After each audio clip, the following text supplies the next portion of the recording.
Now we will pass on to photoelectric emission. Before we study this phenomenon, first let us understand electron ejection process. Electron ejection process. We know that in an atom, protons and neutrons are situated at the center, forming the nucleus. Around this nucleus, the electrons will be orbiting in different orbits. The electrons situated in the outermost orbit are known as valence electrons. Now consider lithium atom. In lithium atom, there will be 3 electrons and 3 protons and 4 neutrons. And 2 electrons will be orbiting in the first orbit and 1 electron is in the second orbit. This is valence electron. Now, suppose a light beam is incident. Now let us form the concept of light beam. We know that light is emitted in the form of photons, packet of energy. This can be analyzed. When we analyze this is a group of waves, a packet. A group of waves, they form a photon and they carry energy. And these photons, when they travel one after the other, they form a ray. The number of rays, the bundle of rays, they form a beam. So whenever we say a light beam is incident, we have to form this concept. Then let us come to the work energy W0, ionization energy of the atom. The amount of energy needed to remove the valence electron from the structure of the atom is called as ionization energy. Let us indicate this energy with W0. If the energy of the photon is equal to this W0, then the photon will be absorbed by the electron and it gets released from the structure of the atom. That is known as emission of electrons. So electrons will be emitted whenever a photon of energy W0 is absorbed by the electron. If n electrons are falling on the atoms of a substance, then n electrons will be released in 1 second. So if a ray composed of n electrons is incident in 1 second, or due to the incidence of a ray, if n photons are incident on the substance, so n electrons will be released in 1 second. If we consider 2 such rays, then 2n electrons will be released. So if a beam consists of 3 rays, then 3n electrons will be. Now let us study the experimental setup in photoelectric emission. We know that zinc exhibits photoelectric phenomenon when it is illuminated with ultraviolet light. Now let us consider 2 zinc plates E and C. Suppose they are kept in an evacuated quartz bulb shown by the circle. E is termed as emitter and C is termed as collector. Between these 2 plates, a potential difference is applied. Now let us study how the potential difference is applied. Take the battery, and this battery is connected across the rheostat. And the negative end of the rheostat, negative end of the battery which is connected to the rheostat is connected to emitter. And a tapping is there. Above the rheostat there is a tapping point. The arrow mark shows the tapping point. This is connected to the collector through an ammeter. And the voltmeter in the circuit reads the potential difference across emitter and collector. A is ammeter, it reads the current in the circuit. So in a quartz bulb, the photoelectric plates, zinc plates are placed and they are connected across a battery. A potential difference is applied across these plates.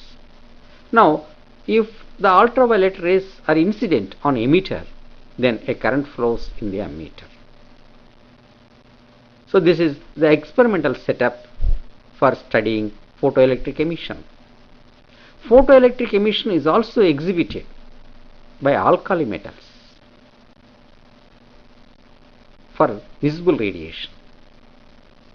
For visible radiation, they exhibit photoelectric emission.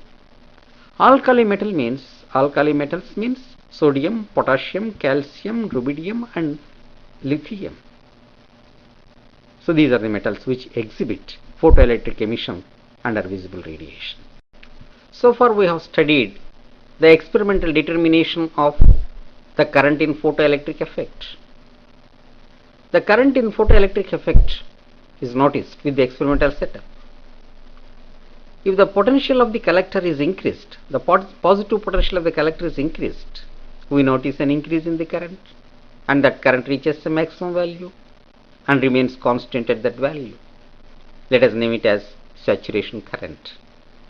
To have more understanding of the relation between potential and current, let us draw a graph between potential and current. The graph will be as shown in the figure if we plot potential on x-axis and current on y-axis. By taking potential on x-axis and current on y-axis, if we draw a graph, we will get a graph of the form shown in the figure. If we decrease the positive potential of the collector, we notice a decrease in current. The current decreases as we decrease the positive potential of the collector. Some current flows even if the potential becomes zero. At zero potential of the collector also, some current flows through the circuit. If the collector is made negative and the potential is increased in the negative direction, we notice decrease in current. But for a particular value of this negative potential, the current becomes zero. The minimum value of the negative potential at which the current becomes zero is known as stopping potential. The minimum negative potential given to the collector for which the photoelectric current becomes zero is called as stopping potential. So this is the minimum potential at which the current becomes zero. It is known as stopping potential. Now let us study the variation of current with the variation of intensity keeping the same monochromatic radiation. We have drawn a curve for the voltage versus current for a monochromatic radiation. Now let us select three intensities. Let us name them as I, 2I, 3I. These three represent three intensities. First, let us draw a graph between voltage and current by taking the first intensity I. Then we will get the curve. Here, I small I1 saturation represents the saturation current with intensity I. Now, let us take the second intensity and draw another curve. Like this, let us draw the curves for the three intensities. The three curves will be as shown in the figure. From the figure, what we notice is the saturation current is different. I1, small I1 saturation is saturation current for intensity capital I. Small I2 saturation represents the saturation current for the intensity. We have seen that the stopping potential is the same as long as the radiation frequency is the same. Same monochromatic radiation is taken. Whatever may be the intensity, the stopping potential is the same. Now let us analyze the stopping potential by selecting different materials and different frequencies. Let us select some 3 or 4 monochromatic radiations. First use one metal and then determine the stopping potential for each radiation. Then draw a curve between the frequency, taking an frequency on x-axis and stopping potential on y-axis. You will notice that you will get a straight line graph. If you produce this straight line graph backwards, it meets the frequency axis at a point. Suppose the frequency is indicated by nu1 for the first metal. Now let us select the second metal. Let us replace the emitter by the second metal and repeat the procedure. Draw the graph. Then you will get the second line which intercepts the frequency axis at nu2. Similarly, we conduct the same procedure for the third metal. Then the intercepting point will be frequency nu3. What we notice here is the stopping potential is 0 at nu1, nu2, nu3, and less than this the stopping potential is not expected, because the phenomenon itself will be absent. There will be no phenomenon. Photoelectric phenomenon will be absent for frequencies less than nu1 in the case of first metal, less than nu2 in the case of second metal, and less than nu3 in the case of third metal. So these frequencies are termed as threshold frequencies.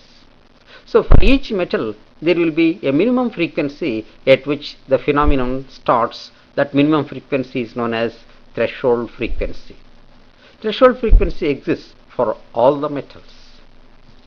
Photoelectric phenomenon will be present for frequencies greater than threshold frequency, and it will be absent for frequencies less than threshold frequency.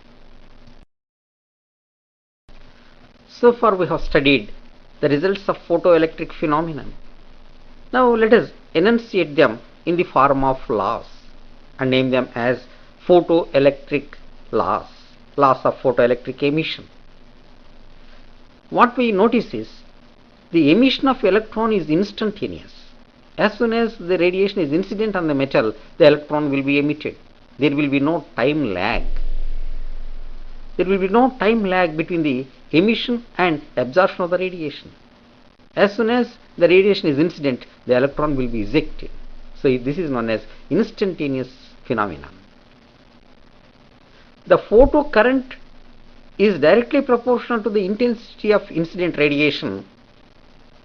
The photoelectric current is proportional to the intensity of incident radiation, but it doesn't depend on frequency. The photocurrent depends on intensity but not on the frequency. For a given metal, there exists a certain frequency, minimum frequency, above which the phenomenon is present. Such a frequency we call it as threshold frequency. So there exists threshold frequency for each metal.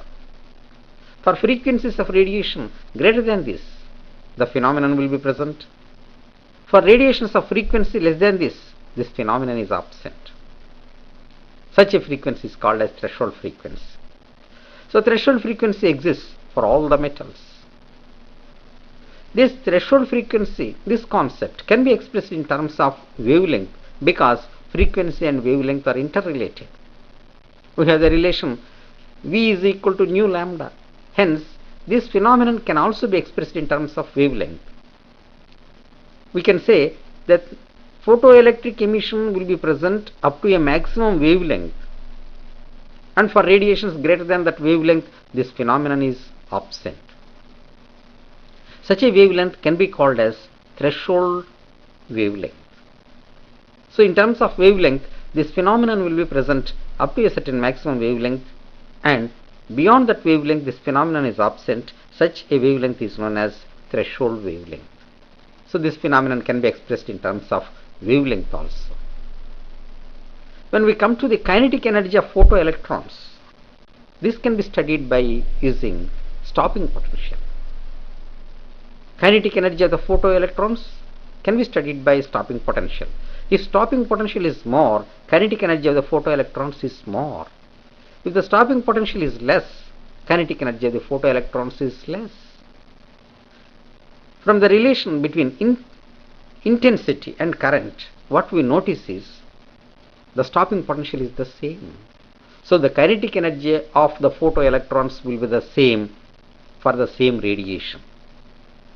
For the same monochromatic radiation, whatever may be the intensity, the kinetic energy of the photoelectrons is the same. This kinetic energy changes because stopping potential changes with frequency. So kinetic energy of the photoelectrons will also change with frequency but not with intensity. The kinetic energy depends only on frequency but not on intensity. These are known as laws of photoelectric.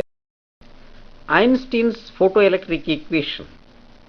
Einstein explained the photoelectric phenomenon with the relation between the energy of the incident photon h nu, the work function of the metal W0, and the kinetic energy of the ejected electron half mv square. The relation given by him is h nu is equal to W0 plus half mv square. This is Einstein's photoelectric equation. H nu is equal to W0 plus half mv square. Einstein proposed that the light is composed of particles, energy particles called photons. If nu is the frequency of any radiation, the energy of this photon, of this particle, is h nu. H nu is the energy of the photon of a radiation of frequency nu. Then, when we come to the photometal, the atoms of the photometal will have electrons, orbiting electrons, and these orbiting electrons will have different energies. Generally, we consider the valence electrons, the outermost electrons. The energy required to remove these electrons from the structure of the atom is known as work function. It is indicated by W0. W0 is the work function of the metal. It is called work function of the metal. That is the energy required to remove the electron, valence electron, from the structure of the atom of the photometal. If W0 is used in ejecting the electron, then h nu minus W0 is the remaining energy of the photon. H nu minus W0 is the remaining energy of the photon. This energy will be taken by the ejected electron. So it becomes the kinetic energy of the electron. But electrons ejected from the structure of the atom sometimes undergo collisions with other electrons or with some nuclei, and sometimes their energy may be decreased. Hence, let us call this as the maximum energy of the electron. As soon as it is released from the structure of the atom, the energy possessed by the electron is half mv square. So h nu is the energy of the incident photon, W0 is the work function of the metal, and half mv square is the kinetic energy of the electron ejected from the structure of the atom. So Einstein's photoelectric equation is nothing but a statement of conservation of energy. Einstein's photoelectric equation is nothing but conservation of energy. The contribution of Einstein to the photoelectric emission is that he treated light as energy particles instead of a continuous wave. Till then, light is considered as a continuous wave. The contribution of Einstein is he treated light as a particle, energy particle called photon. Let us visualize the photoelectric phenomenon process. To give a physical concept, a mental figure of photoelectric phenomenon, I am using the following figure. Let us consider a lithium atom. We know it has one valence electron in the second orbit. Suppose a ray is incident. A ray consists of photons. Among these photons, one photon will be absorbed by this valence electron, and thereby it gets released from the structure of the atom. For releasing this electron from the structure of the atom, the energy utilized is W0. So the electron will travel with explanation of photoelectric laws basing on Einstein's equation. According to Einstein, one photon is absorbed by one of the electrons of the atoms of photometal. An energy W0 is utilized by the electron for coming out of the structure of the atom, and the remaining energy h nu minus W0 will become kinetic energy of the electron. So it comes out with certain speed, and no time lag is noticed in this process. As the intensity increases, the number of photons striking the surface of the metal will increase.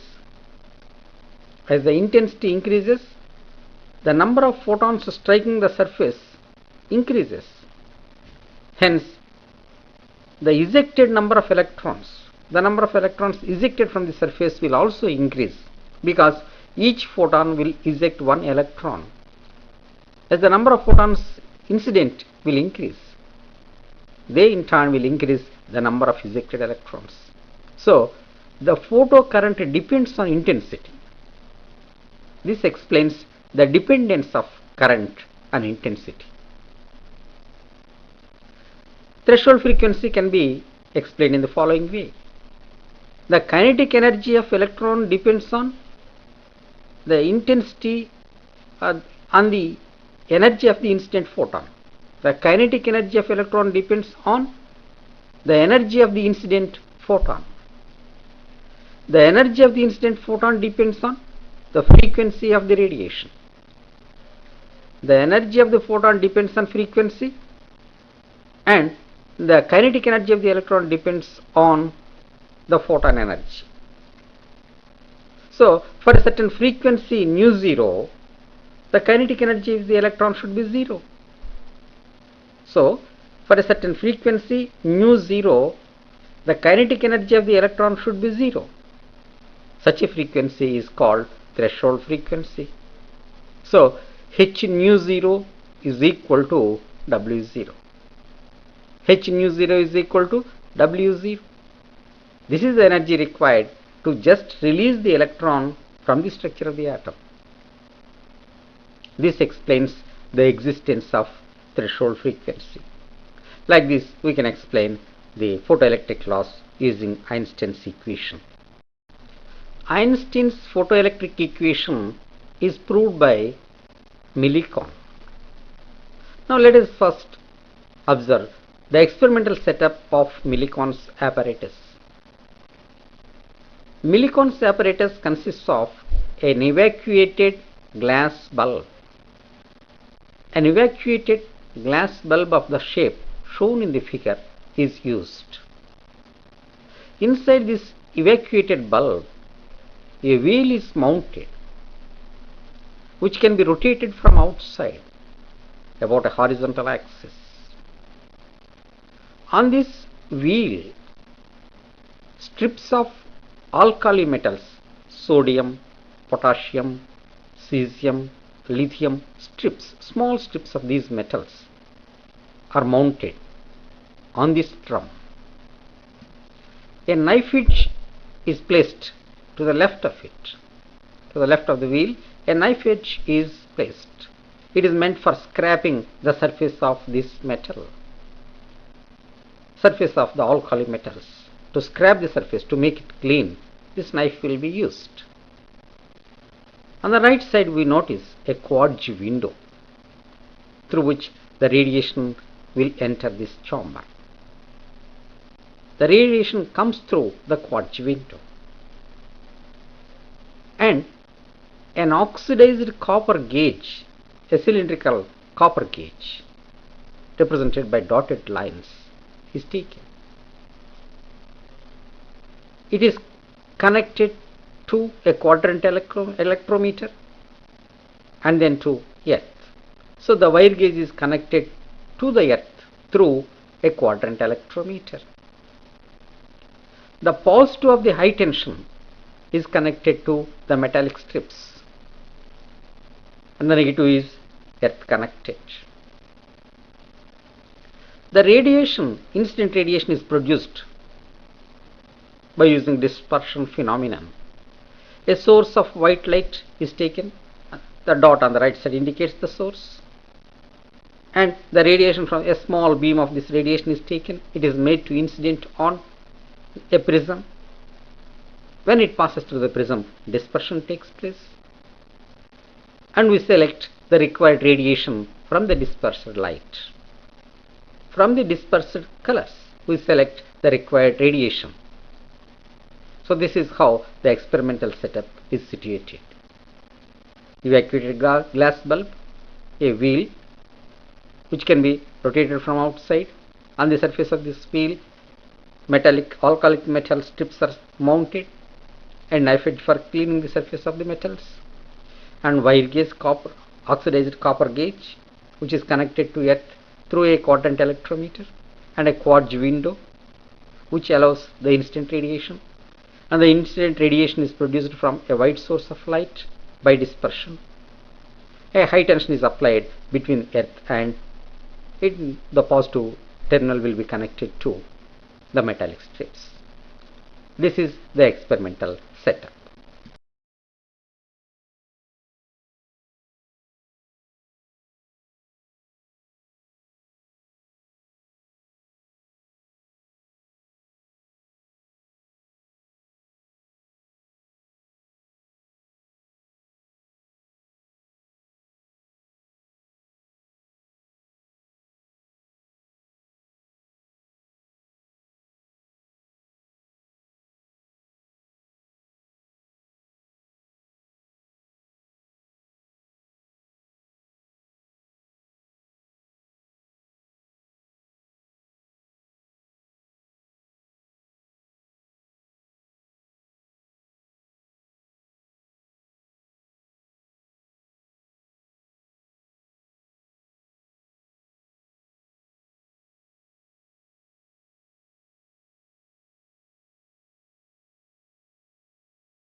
Now let us pass on to the experimental procedure. How we conduct the experiment. First, one of the cylindrical pieces, metal pieces, is selected. It is turned towards the knife edge and it is cleaned using the knife edge. It is scrapped, the surface is scrapped, and then it is once again, the drum is turned such that the cleaned surface faces towards the quartz window. The surface of the cleaned surface faces the quartz window. Then, by using dispersion phenomena, the different colored lights are obtained, and one of the colors is allowed through the quartz window, and we see that it falls on the surface of this metallic strip. The beam illuminates the surface of this metallic block, and thereby a current flows in the quadrant electrometer. By applying a positive potential and slowly increasing, by applying a positive potential to the drum and slowly increasing it, the current in the quadrant electrometer slowly decreases. Increase the potential till the current becomes 0. And note that potential. This is known as stopping potential. So we can determine the stopping potential for the incident radiation. Like this, following this procedure, we can determine the stopping potential for any radiation. So we determine stopping potential for each and every color. And for selecting different. Using the experimental setup, Millicon determined the Planck's constant small h. Here the phenomenon that is used is photoelectric emission. So by photoelectric emission, he determined the value of Planck's constant. And this proves Einstein's proposition. This proves Einstein's equation. Here what he did is, he has selected different frequencies of radiations, and then he has chosen a metal, and he determined the stopping potential for each and every radiation, and then a graph is drawn between the frequency and the stopping potential. A straight line graph is obtained. By selecting different metals, he noticed parallel lines. When these lines are produced, they meet the x-axis, the frequency axis at different points. These frequencies indicate threshold frequencies. These lines are parallel to one another, so their slopes are equal. If theta is the slope of any graph, straight line graph, then tan theta will be equal to h by E. Using this relation, we can calculate Planck's constant because E is the charge of electron. So the relation that is used for determining Planck's constant is tan theta is equal to h divided by E, where h is Planck's constant. Theta is the slope of the graph. Here the value of h obtained in this method, it coincides with the values of h obtained from other methods. Hence, this experiment proves Einstein's photoelectric equation. We can derive the relation for the slope. Let us derive it from Einstein's equation. Einstein's photoelectric equation is h nu is equal to W0 plus half mv square. If capital V represents the stopping potential, then EV is its electrostatic energy of the electron. So this electrostatic energy, it overcomes the kinetic energy. When it becomes equal to the kinetic energy, the electron will be stopped. So EV is equal to half mv square. Here capital V represents stopping potential and small v represents the velocity of the electron. They are different. So Einstein's equation can be written as h nu is equal to W0 plus EV. h nu is equal to W0 plus EV. From this equation, we can derive the relation for, we can rearrange this for V. So V is equal to h by E into nu minus W0 divided by E. This equation is of the form y is equal to mx plus c. This equation is of the form y is equal to mx plus c. Comparing these two equations, we get the slope m is equal to h by E. But slope is tan theta. Therefore, tan theta is equal to h by E. So this is the equation for slope. Photoelectric cells. Photoelectric cell is a device which converts light energy into electrical energy. Photocells are of three types. 1.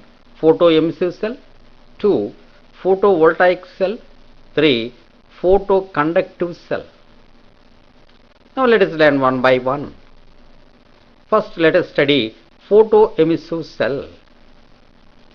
It consists of an evacuated glass bulb. At the center of this glass bulb, a cathode is fitted and a collector at the other end, and these two are connected through an ammeter and a battery in the external circuit.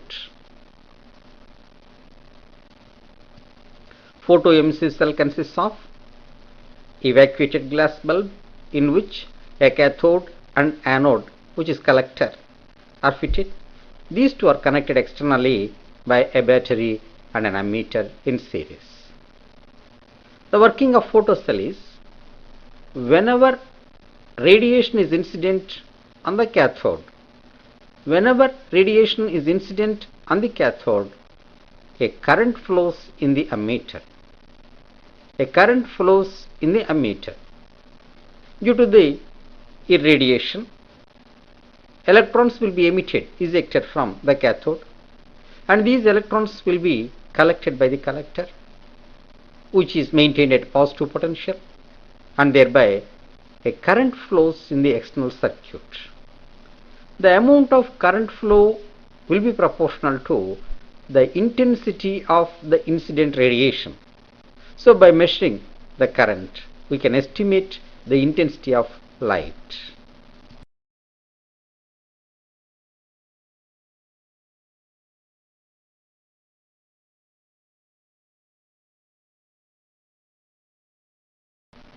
Photovoltaic cell.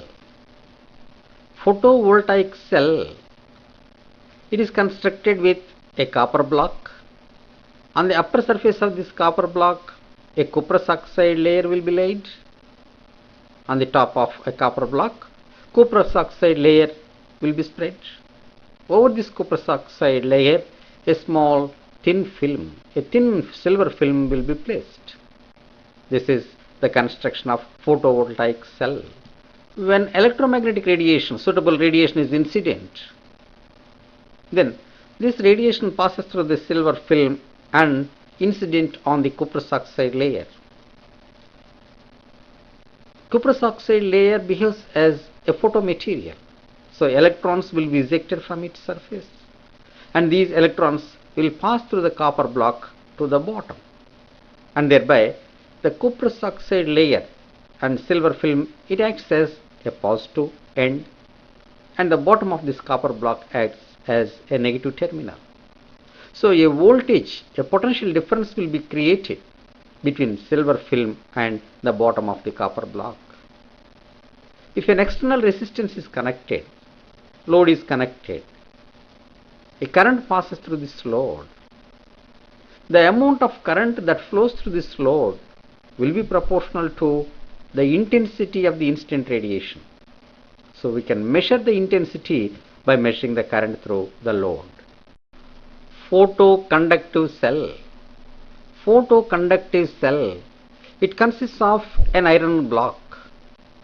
On the surface of the iron block, a semiconductor layer like lead sulfide will be coated. On the top of iron block, lead sulfide will be coated. This is a semiconductor. And then over this, a thin transparent foil of metal will be placed. And a battery and a load resistance will be connected across the thin transparent film on the iron block. An external circuit will be connected. Now let us see the working of this device. When a radiation is incident on the thin transparent film, the radiation passes through the film and will be incident on the lead sulfide layer. It acts as a photosensitive material. The property of this lead sulfide is its resistance varies with the incident radiation. If more is the radiation incident and less becomes its resistance. When there is no incident radiation, the resistance will be very high. So negligible current passes when there is no radiation. When the radiation is incident, the resistance of this layer becomes less, and thereby more current will pass through the external circuit. The amount of current passing through the external circuit depends on the resistance of this lead sulfide semiconducting layer. The resistance depends on the intensity of the incident radiation. More is the intensity of incident radiation, less will be the resistance of this lead sulfide. Hence, more current passes in the external circuit. Now let us pass on to the uses of photocells. First, let us study the use of photoemissive cells. They can be used for measuring the intensity of light. Photoemissive cells can be used for measuring the intensity of light, for counting the number of persons entering into a room. It can be used in burglar's alarm, fire alarm, and in blowing siren whistle. It can be used in off and on switch of street lights, in TV for telecasting scenes, in reproduction of sound in cinematography, and in automatic closing and opening of doors and windows. These are the uses of photoemissive cells: for measuring light, for counting persons, in burglar's alarm, fire alarm, and in siren whistle, off and on switch, TV broadcasting, reproduction of sound, and for automatic closing and opening of doors. Photovoltaic cells can be used. Photovoltaic cells can be used as solar cells for generating electricity. Solar cells are used, they are the principle behind solar cells is photovoltaic cell principle. In controlling the temperature of furnaces,